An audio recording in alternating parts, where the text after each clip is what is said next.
All right, folks, welcome back to NewsOne Now as we, of course, continue our conversation about the NFL protests. We continue being joined by Brian Mitchell, former NFL player and also sportscaster here in the nation's capital. Also joining us, Malik Boyd, host of Heart of the City Radio in Philadelphia, Republican ward leader, Law and Victoria Burke, political analyst and writer for NBC Black, and Anthony Hales, President, Hales Government Solutions. And so, Brian, I'll start with you, then I'll go to our panel here. One of the things that I said last week, I posted this and also I tweeted this, actually to a couple of players. I think one of the ways to refocus this, imagine if you had multiple players in different cities who held multiple news conferences with civil rights organizations and others, and saying, for all of you who didn't cover this, this was the 10-page memo we presented to the NFL. These are the substantive things we say should be done. Now, all of a sudden, media has to cover that, and now the conversation is actually on what they're talking about. To me, what Trump is doing and what the critics are doing, media is falling for the okie-doke, making it about his attack on them as opposed to what they are talking about. And I think you're absolutely right. They need to bring the attention back to what it was and why Colin Kaepernick first started this. I think right now the whole narrative is they're disrespecting the flag.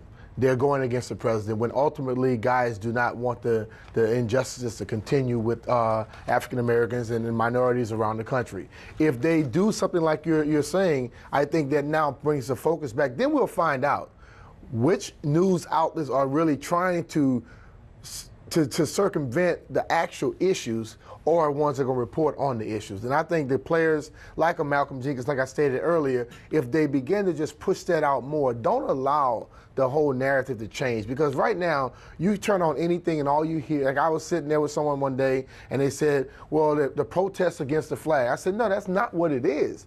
And even reputable news agencies, they're saying that. When you start with that, you make a lot of people completely just turn it off.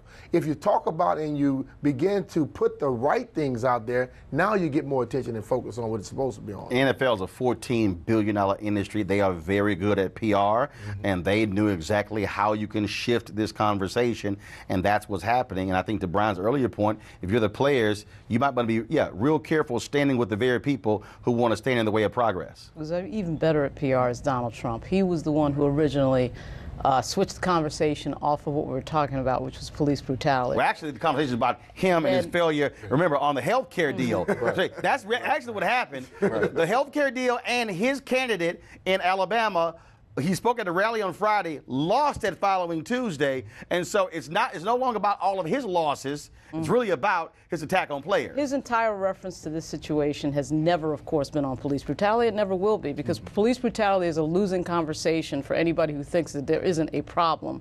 When you see the videos of Philando Castile, obviously Walter Scott getting shot in the back 5 times, there's no way to turn that into a good conversation. This president, of course, is obsessed, as Richard Nixon was, with law and order and this sort of old style, view of policing, and he's, of course, mixed that up with race. I think it's really difficult for professional athletes to enter into the arena of politics in this way. They've spent their entire life being in athletics. I'm not saying they can't do it, but I do think it's the mantle of activists and civil rights leaders, not so much the athletes. Obviously, they have the power to do it, but it's difficult because you're going up against the bully pulpit of the President of the United States, and it gets very complicated in that arena. But I don't think the issue is whether or not athletes have expertise at this. They're doing exactly what they're supposed to do, bringing attention to it. But this is where, and again, I personally believe the external organizations have done a horrible job, other than what Color Change is doing, in terms of stepping up and saying, okay, we're going to embrace what you're doing and elevate it. I mean, again, I don't understand why done a better job. I don't understand why, and I have no problem saying this, I don't understand why the major civil rights organizations have not had a collective news conference standing together and publicly saying we are standing with these players, because again, if you do that, if you have NAACP sitting next to National Urban League, sitting next to Black Lives Matter, Leadership Conference on Civil Rights, Large Committee for Civil Rights under the Law, ACLU, and I can go on and on and on. Yeah, also HRC, Human Rights Campaign, because again, you wanted black organizations to stand with you over the transgender bathroom bill, and you use sports to do it, stand with these civil rights groups. If you have that, now all of a sudden it's amplifying it, and the union saying we're standing with the NFLPA and we're bringing our members with it as well.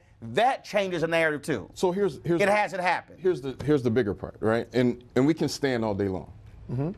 I believe sometimes that becomes too symbolic. We have to put a drastic action attached to this. So for every knee that's taken, every Sunday that a knee is taken, we raise $1 million to put in a DA of our choosing in some of these cities that are impacted. That's the bigger issue. So what do we do post the protests? That's the challenge. So every Sunday right now, and I'm just going to be honest, our people are deciding, if you protest and don't watch, I have a challenge with you. If, you know, we talk about the flag, we talk about patriotism, it's about none of that. It's about DA candidates. How do we get them elected to ensure that we can challenge police departments and move them forward? But that's a part of it, because the reality is we've seen that happen in Florida with Amalia in terms of being elected there. You saw it, of course, Tim McGinty thrown out in Cuyahoga County in Cleveland. You saw Fox winning in Cook County in Chicago when Anita Alvarez was thrown out. Marilyn Mosby in Baltimore. So you've seen that. That's a part of it. But I think the players have already detailed. I'm talking about a 10-page memo where they've detailed what they want to see happen. Right. Yes, and I think one of the things that really concerned me about the initial threat when the comments were made at the rally in Alabama, it reminded me of the scene in Selma where the lady's trying to rescue the boat, and he references, does your boss know you're down here making trouble? It was an economic threat. Basically, I'm going to tell your owners to fire you because you're causing trouble, which goes back to your point about outside organizations having to stand together to have to support the players and let's say, hey, we have your back. Hey, we support these guys in more of a unified era, because we're basically asking these guys now, a lot of them, to put their career on the line, and they have done it. So it's up to us in the community to sort of answer the call and sort of focus on these issues. And the fact that civil rights groups have not done what you said and backed the play of these players is strange. You know, in a real public way. The reason I'm specifically saying this about these civil rights organizations is because they have infrastructure. Right. They have chapters. So now all of a sudden, if the NFL is now facing organized into these outside the stadiums from the NAACP, from the National Urban League, from Reverend Al Sharpton and National Action Network, from the Leadership Conference on Civil Rights, from women's groups, from ACLU, from the labor unions, SEIU, AFS-CME, AFL-CIO, now all of a sudden,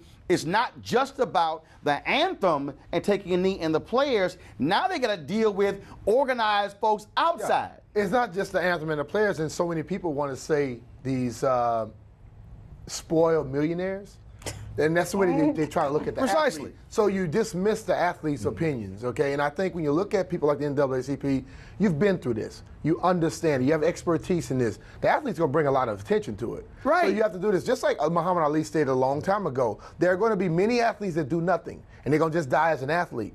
But Colin Kaepernick, whether he's in the NFL or not, is going to go down by something more because he started this whole movement right here. And I think the players, as they begin to learn and realize that you're used by all organizations to promote their stuff. Right. All of a sudden now you want to promote something that impacts your community. And that you care about. Yeah, and you care about. The same organizations that want to use you to promote their stuff is not even trying to support you. But the players can't stop because of that. They got to keep doing it. And all of a sudden you'll find people jump on. You know, people like to jump on the bus after things start rolling. That's right. Well, again, everybody's happy when these players are making money for everybody else. Or giving money to their causes. Oh, see, I love how we want players to give money. money and say, no, but why can't y'all talk to impoverished kids? And, we love covering it when a player buys Christmas gifts in a toy store. But the thing about it is that Donald Trump is really ticked off about the fact that you have extraordinarily wealthy black males controlling the narrative, controlling the moment, and in fact they could control this entire league if they wanted to. The NBA and the NFL, if they really wanted to, they don't need these owners for anything. They're the ones that are bringing the money in and bringing the fannies to the seats. And again, if folks, I'm going to post it. I'll have it shortly.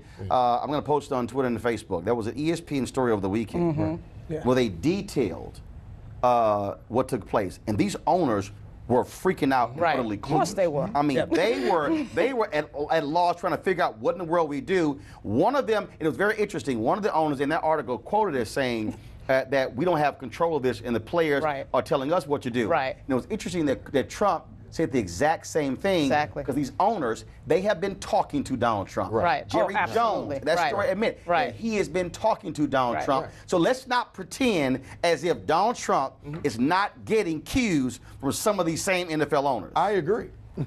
I'm with you on that. My issue is it's not on the players to drive this. It is the external factors. But let's pull this up. Where has NAACP been on certain issues in the neighborhoods, like locally? Locally. So let's go back to no. Okay, let's go to Philly. No, you're not going to make a broad statement. You're not gonna make a broad I said statement. locally. Be specific. I said very locally. So let's talk about Philadelphia. Okay, Philadelphia, the Rizzo statue. We dealt with that issue. It became a national issue. They put an Afro pick next to the Rizzo statue. That's not a solution for the issue. The issue is, how do we address the climate? And so where are the organizations like NAACP and others talking about local impact? How do we create a local solution that addresses that police department? Well, here's what you have. First of all, not every NAACP chapter is the same as others. You have chapters that are very active, that are dealing with that, others not as strong. I got to also remind people, the NAACP is a volunteer organization. So we also are asking people who are not being paid to do something every single day. Let's just remind folks of that. But the bottom line is this here. Again, I think what you have is the players, they still got to play. Folks got to remember, they still got to put the time in. And so this is where I believe, and I appreciate what Rashad is doing, because what they are doing is providing their infrastructure, their expertise to help them. But I just think other groups have to step up, and this is where I'm calling out unions. The NFLPA is a union. And what these other unions should be doing is, especially the ones with a significant number of black folks, they should be saying, we should be bringing our collective power to the table to help these players. And the bottom line is, they should call upon the NFLPA to help them when they have it. Precisely. I want to go back to the narrative where you said that the owners are concerned they don't have control. The control part, I think, is really key. Whereas in the point as in, these guys make their money, and they realize they can't make the money because elite athletes don't fall off trees. So now they're scared because they're losing viewers, but they can't go out against the players because then they're going to lose money that way. So the thing is, I think that's a very powerful statement right there, that the owners don't have control. So what do the players do with that control that they have right now? And Brian, as you last point here, and this is also critical, you've also got to have your top stars man up. There you go. You got to have the Cam Newtons of the world. Don't just raise a fist when you score a touchdown. You got to have Cam Newton say, Jay Richardson, you're not going to cut me. And you know you're not going to cut me. And so trying to be, well, I'm not quite sure, you have more leverage than any other player on the team because you are a star. The quarterbacks. And I think Aaron Rodgers put some stuff out, but I didn't see it around all over, because Aaron Rodgers was basically saying you're messing with the players for kneeling. How about the cameraman that was kneeling and all? Just to try to throw away from the narrative what has been around the country. When you see the white player, the quarterback, support this whole cause and try to defend it, you never see it again.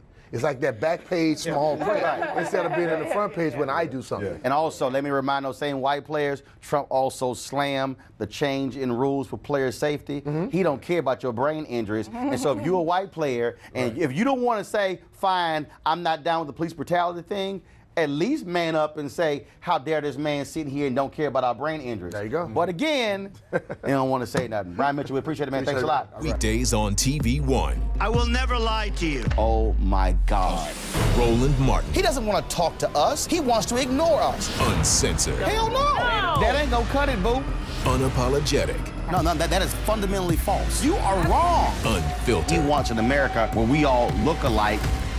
He ain't talking about black people. Unrelenting. You better go work out, because you got a fight on your hands. NewsOne Now with Roland Martin. Weekdays at 7 a.m. on TV1.